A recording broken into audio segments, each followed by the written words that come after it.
Então vamos lá, vamos falar sobre order block, blocos de ordem. É bem simples o conceito. Uma bullish order block, ela pode ser a vela contrária antes do movimento de impulsão, ou seja, pode ser uma vela só, né, que gerou o movimento de baixa antes do movimento de alta, e ela precisa, a próxima vela tem que gerar uma quebra com o corpo. Ela tem que fechar com o corpo. E aí a gente marca nosso ponto de entrada na abertura da vela anterior, que seria essa. E também pode ser sequências de velas, que às vezes não vai ser somente uma vela contrária àquele movimento. Pode ser sequência, pode ser 2 velas, pode ser 3, 4 velas. Vou mostrar mais exemplos ali no gráfico. Seria a mesma lógica, só que aí vai ter que pegar a sequência de vela. Então a abertura dessa sequência de velas foi aqui, a gente marca o nosso ponto de interesse na expectativa do preço vir aqui e fazer movimento de mitigação para continuar esse movimento bullish aqui.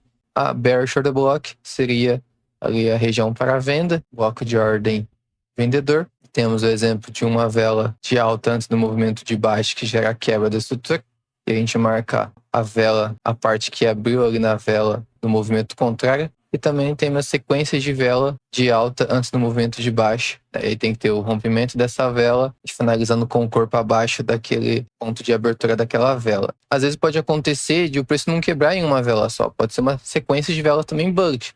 O importante é indicar força. É ter ali o Fair Value Gap. Ter uma ineficiência, indicando força. Vou mostrar uns exemplos no gráfico agora. O detalhe que faz a diferença para uma order block ser mais forte, ter uma maior probabilidade, é ela consumir um modelo de liquidez, seja o sell side liquid, buy side liquid, topos e fundos da sessão anterior, do dia anterior, certo? Que daí acaba deixando ela com maior probabilidade de dar certo. Então aqui ó, a gente identificou, tô aqui time frame de 5 minutos, identificamos aqui no sell side. Estamos aqui numa estrutura bullish, então a ideia aqui é pegar uma compra, certo? Usando o conceito da order block aqui. Então, identificamos nosso modelo de liquidez e aqui temos o alvo dessa estrutura bullish do M5 aqui. Descendo aqui agora, vou pegar o M2 para vocês entenderem, mas podia ser no M1, M5, M3, a questão do conceito é fractal também. Chegando aqui, ó, vamos ver o que acontece. Isso vem, fez aqui uma quebra, certo? Deixar desenvolver, bum, gerou a quebra, igual eu falei aqui. Pode ser uma sequência de velas também para gerar a quebra, mas tem que ter força e eficiência aqui. Nesse caso, deu toda essa sequência de velas de baixa.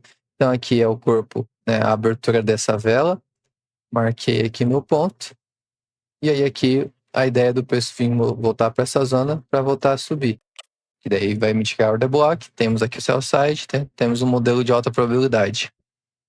O preço veio, mitigou bem o comecinho. E agora aqui, vamos ver se ele gera uma nova quebra nessa zona. Gerou uma nova quebra. A lógica é a mesma, continuar esse fluxo aqui. Voltou lá. E aí ele vai em direção ao nosso buy side ali. Certo? Tá indo lá. Bom. E ainda deu outras oportunidades aqui no meio do caminho. Então agora um exemplo bearish. Estou aqui no M15. Identifiquei aqui minha liquidez. O preço vai. Chegou lá.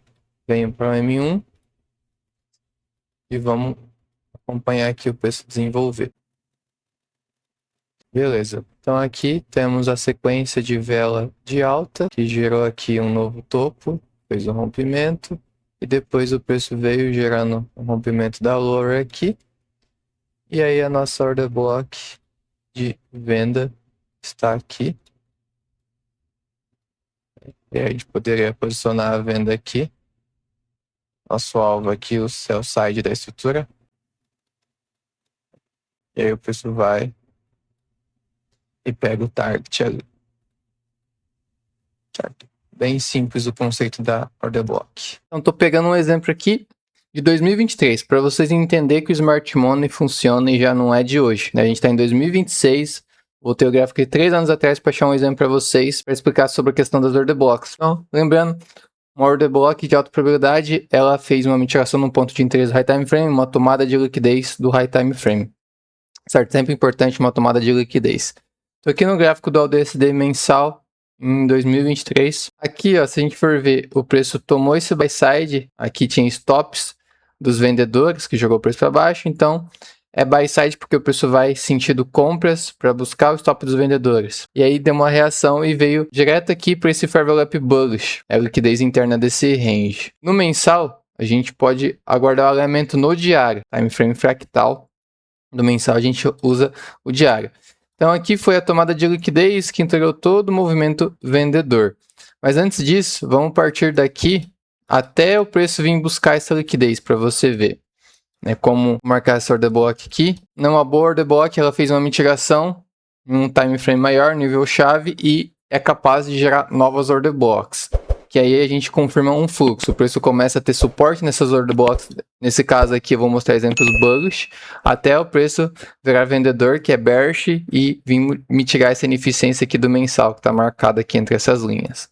Então, ó, o preço fez a mitigação dessa order block e ela foi lá e gerou uma nova order block. Então, tá vendo? Estou marcando aqui da linha azul. E ainda, melhor ainda, deixou um gap aqui, né? No caso, deixou um fair value gap. Nesse servidor foi um volume imbalance. E percebe que o preço veio mitigar essa zona aqui. E, como eu falei, uma order block de alta probabilidade, ela mitiga uma zona do passado e é capaz de gerar novas order blocks, que aí começa a sustentar o preço.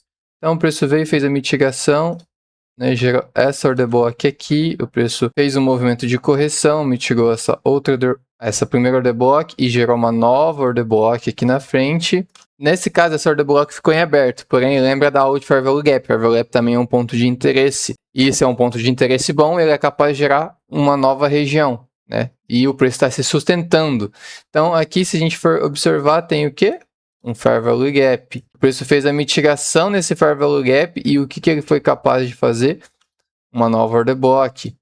O preço voltou nela, mitigou essa order block, começou a ganhar mais força bullish. Por quê? O preço está em busca de liquidez, que é justamente essa linha vermelha que é o ponto lá do mensal, certo? Um topo do mensal. E o preço foi, buscou lá, tá bom? E aqui, ó, essa última order block, o preço fez a mitigação, buscou a liquidez desses topinhos aqui também, e aí foi o suficiente para começar a inverter o fluxo. Então o preço foi todo comprador sustentando bonitinho nas order blocks, nos fair value gaps, até buscar liquidez. Chegou aqui, teve o ponto de reversão, tá bom? E aí aqui na frente começa a virar, né, o fluxo vendedor. Percebe que foi bastante força aqui que ele deixou aqui um fair value gap vendedor. Aqui na frente, percebe que ele foi fazer essa mitigação lá. E ele veio tomar essa liquidez aqui, tá? Ó, marquei com a setinha. Mitiga esse fair value gap aqui do diário. Toma liquidez e o que ele gera? Uma order block vendedora. Então aqui a gente já começa a virar a mão para as vendas. Entender que o fluxo de comprador passou a ser vendedor após tomar aquela liquidez do mensal, né? Ponto da high time frame gera bastante movimentos. E aí, ó, o preço começou a gerar um fluxo vendedor. Começou a cair, gerou aqui uma order block, veio mitigando, foi gerando outras order blocks, foi gerando o quê? Fair value gap. Tá vendo? Veio trabalhar em cima do fair value gap, deixou mais fair value gaps. Nesse caso aqui, o preço veio, mitigou bem o comecinho aqui da order block e continua caindo. O preço continuou, ó. Lá, trabalhou de novo nesse nível do fair value gap, continuou o seu price action. Então, ó, um exemplo de 3 anos atrás para vocês entenderem que não é de hoje. Comece a buscar isso no gráfico, tá? Em qualquer ativo que você quiser, você pode ver e o Smart Money está aí mais que comprovado. Tá? Então, faça backtest também, tá? Assiste o vídeo, faça anotações e vai praticar isso no gráfico também.